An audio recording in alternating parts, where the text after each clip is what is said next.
அச்சமில்லை அச்சமில்லை அச்சம் என்பதில்லையே உச்சி மீது வானிடிந்து வீழுகின்ற போதிலும் துச்சமாக எண்ணி நம்மை தூது செய்த போதிலும் அச்சமில்லை அச்சமில்லை அச்சம் என்பதில்லையே. ஆர்மி எனக்கு வெறும் ஜாப் இல்ல, இட்ஸ் மை லைஃப். வணக்கம். இன்று நம்முடைய வெட்டரான்ஸ் உரிமை குரல் சேனலுக்கு நேர்காணலில் நம்மோடு இணைந்திருக்கும் திரு G Loganathan BA army retired முன்னாள் சட்டமன்ற உறுப்பினர். அவரை நாம் நேர்காணலில் அழைத்திருக்கிறோம். பொதுவாக இராணுவத்திலிருந்து ஓய்வு பெற்ற பிறகு சராசரியாக முன்னாள் இராணுவ வீரர்கள் தன்னுடைய ரீசெட்டில்மெண்ட் ஜாப்புக்காக போயிடுவாங்க. ஏன் ரீசெட்டில்மெண்ட் ஜாப்னா, ஆர்மியில் 70,000 80,000 வாங்கிட்டு வந்துட்டு பென்ஷன் வரும்போது ஒரு 40,000 50,000 அவங்களோட குடும்பத்தை மேம்படுத்த அவருக்கு அந்த ஃபைனான்ஸ் ப்ராப்ளம்ன்றதுனால அந்த ரீசெட்டில்மெண்ட் ஜாப் போவாங்க. ஆனால் மக்களுக்கும் நாம் சேவை செய்யணுன்ற ஒரு நோக்கத்தோடு சேவை செய்திருக்கிறார். அவருடைய பற்றி இராணுவத்தை பற்றியும் அவரை பற்றி நம்ம நேர்காணல் அழைக்கிறோம். சார் வணக்கம். சார் வணக்கம். சார், நீங்க இராணுவத்துல பணி செஞ்சுட்டு நீங்க மக்களுக்காக நாட்டுக்கும் சேவை செஞ்சுட்டு நான் மக்களுக்காகவும் பணி செய்யணும் அப்படின்னு சொல்லி குதிச்சிருக்கீங்களே, உங்களுடைய இராணுவ வாழ்க்கை எப்படி சார் இருந்துச்சு? 13 வயசுல நான் இராணுவத்துக்கு போனேன். அப்போ சரி, நம்ம குடும்பத்தினுடைய சூழ்நிலை காரணமாகத்தான் இராணுவத்துக்கு போனேன். அப்புறம் அங்க போன பிறகு இராணுவத்துல போன பிறகு நான் ஒரு நோக்கத்தோட போனேன். அந்த நோக்கம் எனக்கு இராணுவத்துல என்னால அதை பெற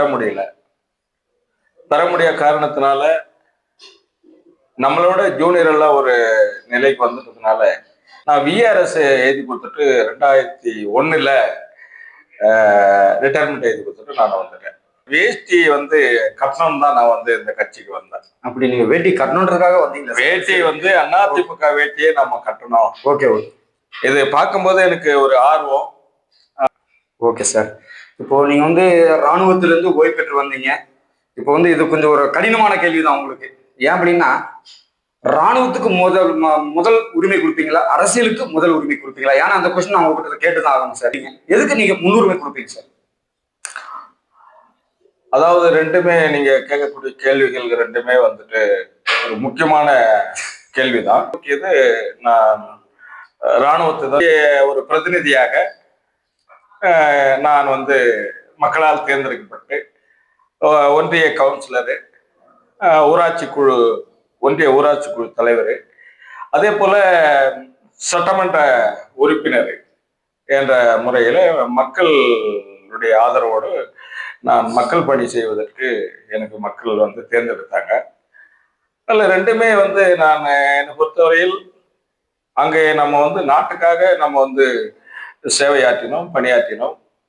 ஆனால் ரெண்டு ஒப்பிட்டு பார்க்கும்போது இங்கே நம்முடைய மக்களுக்கு, அதாவது நம்முடைய சுற்றியுள்ள நமக்கு பரிச்சயமான நம்முடைய தமிழ் மக்களுக்கு, தமிழ் இனத்துக்கு நம்ம ஒரு சோசியல் சர்வீஸ், சமூக சேவை செய்வதற்கு இது ஒரு நல்ல வாய்ப்பு என்று நான் கருதுகிறேன். அதே டைம்ல அந்த சோசியல் வேலை செய்வதற்கு ஒரு அங்கீகாரம் வேணும்.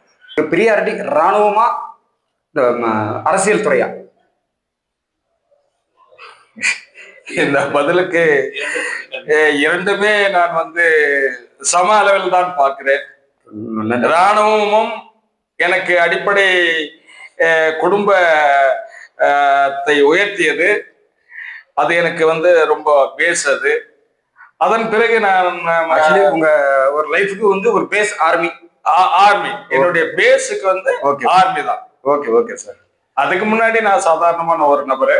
ஸோ நான் என்னுடைய பேஸ், எங்க குடும்பம் கொஞ்சம் முன்னேற்றம் அடைவதற்கு முதலாவதாக இருந்தது இராணுவம். புதியில நீங்க முன்னாள் இராணுவர்களுக்குமோ பொதுமக்களுக்குமோ உங்களால லைஃப்ல மறக்க முடியாது, நான் இந்த ஒரு உதவி பண்ணியிருக்கேன், இந்த ஒரு தொண்டு பண்ணியிருக்கேன், என்னால் இது மறக்க முடியாது, எனக்கு நான் அரசியல் நான் ரொம்ப சாட்டிஸ்பேக்ஷனா இருப்பேன், அந்த மாதிரி ஏதாவது ஒரு 1-2 சில நீங்க சொல்ல முடியுமா சார்? கண்டிப்பாக சொல்ல முடியும். சேகரிக்கின்ற பொழுது நம்முடைய முன்னாள் இராணுவத்தை முப்படை நல சேவை மையமாக எங்களுக்கு ஒரு அலுவலகத்தை நாங்கள் அனைவரும் உங்களுக்கு வாக்களிக்கின்றோம். நீங்கள் வெற்றி பெற்று வந்த பிறகு எங்களுக்கு இப்படி ஒரு சேவை மையத்தை அமைத்து கொடுக்க வேண்டும் என்று ஒரு கோரிக்கையாக அன்றைக்கு வைத்தார்கள்.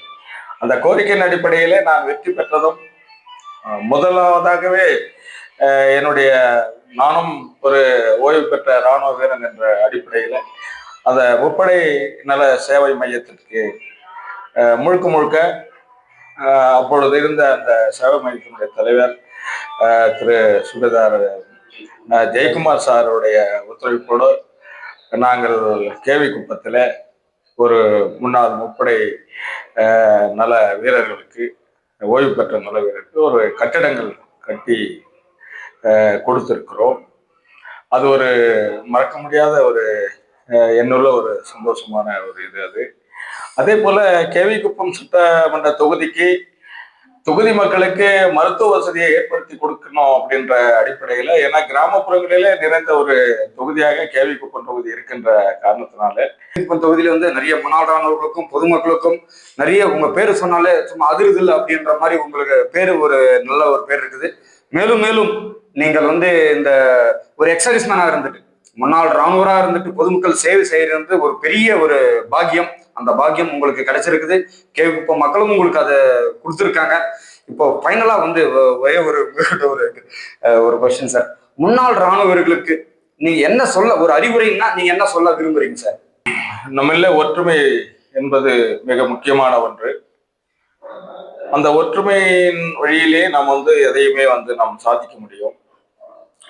அதேபோல வந்து நம்ம ஓய்வு பெற்று வந்த பிறகு நமக்கு என்ன சலுகைகள் இருக்கிறது, நமக்கு என்ன சேர வேண்டும், நம்ம என்ன உரிமைகள் இருக்கிறது, அந்த உரிமைகள் எல்லாம் சில பேருக்கு இன்னும் வந்து தெரியாமலும் இருக்கிறாங்க. எத்தனை பேர், நிறைய பேர் தெரியாம இருக்கிறாங்க.